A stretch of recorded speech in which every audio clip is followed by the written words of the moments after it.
नमस्कार, मैं डॉक्टर अभिनव। नए साल ये आपको मुबारक। ये साल आप जो भी कामना रखते हैं अपने करियर के संबंध में, अपने परिवार के संबंध में और आपके स्वास्थ्य के संबंध में, मैं उन्हें पूर्ण करने की कामना रखता हूँ, दुआ करता हूँ कि ये 2025 का साल आप सबके लिए बेहतरीन साबित हो और खुशियापूर्वक साबित हो। आमीन। अब हम बात करते हैं आज एक नया टॉपिक पे कि how to write a research paper. Research paper को कैसे लिखा जाए। अब research paper, how to write a research paper तो है, लेकिन वो इम्पोर्टेंट क्यों है इस पे बात करेंगे। तो पहले तो हम बात कर लेते हैं कि उसके एक फॉर्मेट की बात कर लेते हैं कि रिसर्च पेपर का फॉर्मेट क्या होता है। खासकर ये जो वीडियो है, जो लोग एकेडमिक में जाना चाहते हैं, असिस्टेंट प्रोफेसर बनना चाहते हैं कॉलेज कैडर में और यूनिवर्सिटी कैडर में, उनके लिए है और उन दूसरों के लिए भी है जो लिखते रहते हैं। क्योंकि रिसर्च जो है वो किसी जरूरी नहीं कि वो केवल एजुकेशन ही मैटर में हो, नहीं, ऐसा नहीं हो सकता। क्योंकि जो टेक्नोलॉजी हम यूज कर रहे हैं, अभी हम यूज कर रहे हैं, ये सभी चीजें रिसर्च बेस हैं। बिना रिसर्च के हम आगे नहीं बढ़ सकते हैं। तो एकेडमिक में क्या होता है कि सारी चीजें रिसर्च बेस से हम सिस्टम से चलते हैं। तो उसमें रिसर्च पेपर का जो हम फॉर्मेट कैसा हो और किस तरह से होता है उस बारे में हम बात कर रहे हैं और उसके इम्पोर्टेंस की हम बाद में बात करेंगे। तो पहले एक फॉर्मेट की हम बात कर लेते हैं कि किस तरह से एक रिसर्च पेपर लिखा जाता है। खासकर ये जो स्कॉलर हैं, एमफिल, अभी एमफिल नहीं है, अभी डॉक्टरेट है, तो उसको first year, second year, third year यानी कि पहले साल, दूसरे साल और तीसरे साल या चौथे साल भी रिसर्च पेपर लिखने होते हैं अपने थीसिस के अकॉर्डिंग। तो उसके अकॉर्डिंग वो रिसर्च पेपर लिखते हैं। तो यहाँ पे हम एक फॉर्मेट की बात करते हैं कि रिसर्च पेपर का फॉर्मेट क्या है। अब बिल्कुल सिंपल फॉर्मेट है। उसमें पहला एक टाइटल लिखते हैं, टाइटल पेज, कि उसमें कोई भी टाइटल हम रख सकते हैं। अब इस पे मैंने कोई टाइटल रखा नहीं है, तो इसमें हम ये कह सकते हैं कि एक सिंपल के रूप में रीजनल प्रिंट मीडिया इन हरियाणा एनालिसिस स्टडी। तो उसमें हम ये स्टडी इसमें कर सकते हैं कि हरियाणा में जो रीजनल प्रिंट मीडिया है उसकी हम स्टडी कर रहे हैं। तो रीजनल प्रिंट मीडिया का मतलब ये है कि जो डिस्ट्रिक्ट लेवल के जो न्यूज़पेपर हैं पूरे हरियाणा में, जो हरियाणा की ग्रोथ के लिए, इंफॉर्मेशन के लिए लगे हुए हैं, तो उस संबंध में हम एक टाइटल दे सकते हैं। आपका टाइटल कुछ भी हो सकता है, तो वो टाइटल हमें लिखना होता है। सिंपल सी बात है। अगर हम टाइटल नहीं लिख रहे हैं तो पेपर नहीं लिख पाते हैं। जब भी हम टाइटल रखते हैं किसी भी चीज का, तो उसमें टाइटल तभी रखा जाता है जब हमारे माइंड में एक प्लान होता है कि ये चीजें हम इस एंगल से कर रहे हैं और उस कंक्लूजन पे हम पहुंचने वाले हैं। ठीक है, तो कोई भी टाइटल आप उस पे रख सकते हैं। दूसरा ये इम्पोर्टेंट है कि इस पे एब्स्ट्रैक्ट क्या होगा, ये इम्पोर्टेंट है, और उसका जो वर्ड लिमिट है वो कितना होगा। तो एब्स्ट्रैक्ट में क्या होता है कि सार है, इसको हिंदी में सार बोलते हैं।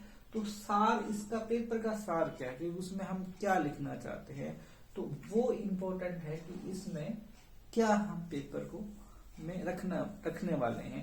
तो इसमें जो वर्ड है, वर्ड उसमें लिमिट है 250, यानी कि हम 250 जो वर्ड है उसमें हम लिख सकते हैं। आप 250 वर्ड कितने हो सकते हैं, नॉर्मल तौर पे ज्यादा भी नहीं होते और कम भी नहीं होते। तो ये हमारा ये होता है कि भाई इसमें हम क्या लिखने वाले हैं और क्या पेपर प्रेजेंट होगा। तो उसमें हम A, B, C और D इन 4 स्टेप पे हम चलते हैं रिसर्च पेपर के अकॉर्डिंग। तो उसमें पर्पज हमारा क्या है, पर्पज माने इसमें हम क्यों लिख रहे हैं इस पेपर को, क्योंकि उसका एक पर्पज भी होता है। जैसे अभी हम वीडियो बना रहे हैं, तो इस वीडियो बनाने का क्या पर्पज है? इसका पर्पज यही है कि हम एक रिसर्च पेपर के फॉर्मेट पे बात कर रहे हैं, ताकि जो रिसर्च पेपर लिखना सीखना चाहते हैं, जो लिख रहे हैं, वो अपना फॉर्मेट सही से कर ले। यही हमारा इसमें सबसे मेन पर्पज है। तो यहाँ पे रिसर्च का पर्पज क्या है, इस सेंस में हम बात करते हैं। ठीक है। दूसरा क्या है, प्रोसीजर उसमें यूज क्या होने वाला है, कि कौन सा प्रोसीजर उसमें आप यूज करने वाले हो। प्रोसीजर यूज का मतलब उसमें आपका रिसर्च मैथोलॉजी कौन सा होने वाला है।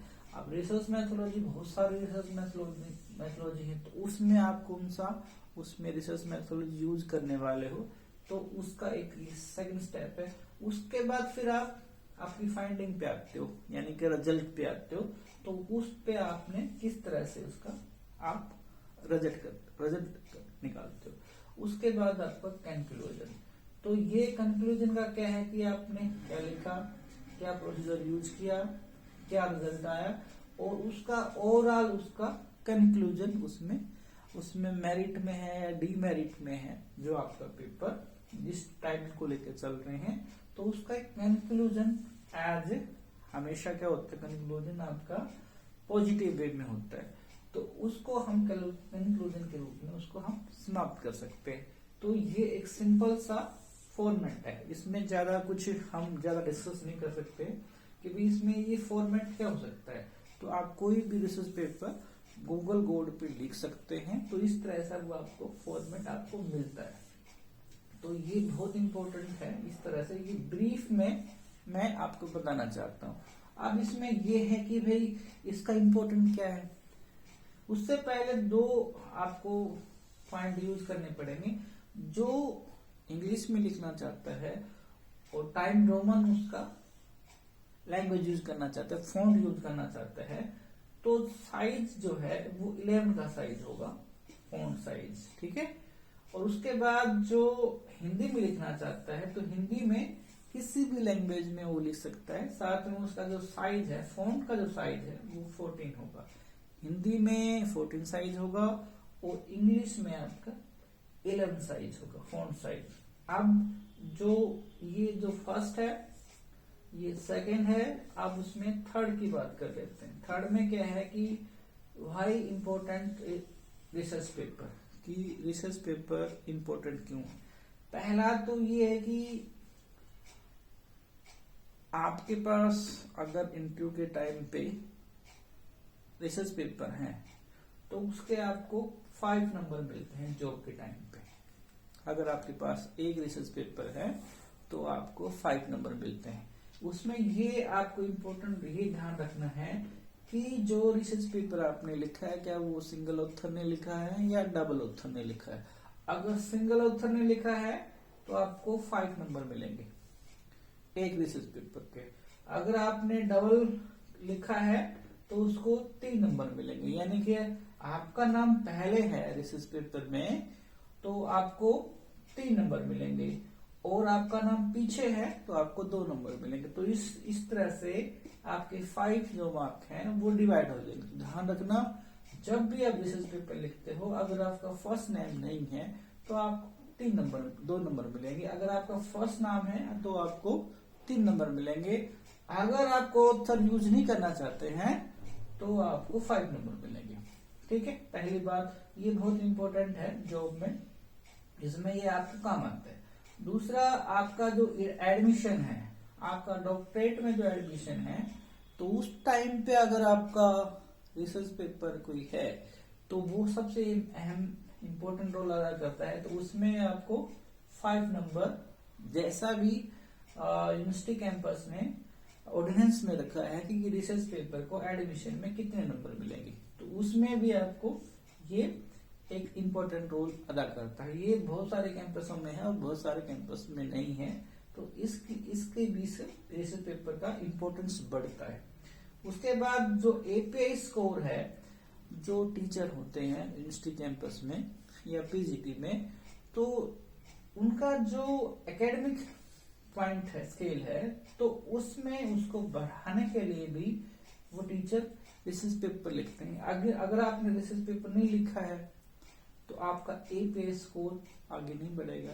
अगर एपीए स्कोर आगे नहीं बढ़ेगा तो आप असिस्टेंट प्रोफेसर हो तो प्रोफेसर आप लग नहीं पाओगे, क्योंकि आपका जो इंक्रीमेंट है, इंक्रीमेंट यानी कि पैसे का तो इंक्रीमेंट होता रहता है, लेकिन आपका डेजिग्नेशन का जो इम्प्रूवमेंट है वो डेजिग्नेशन आपका चेंज नहीं होगा।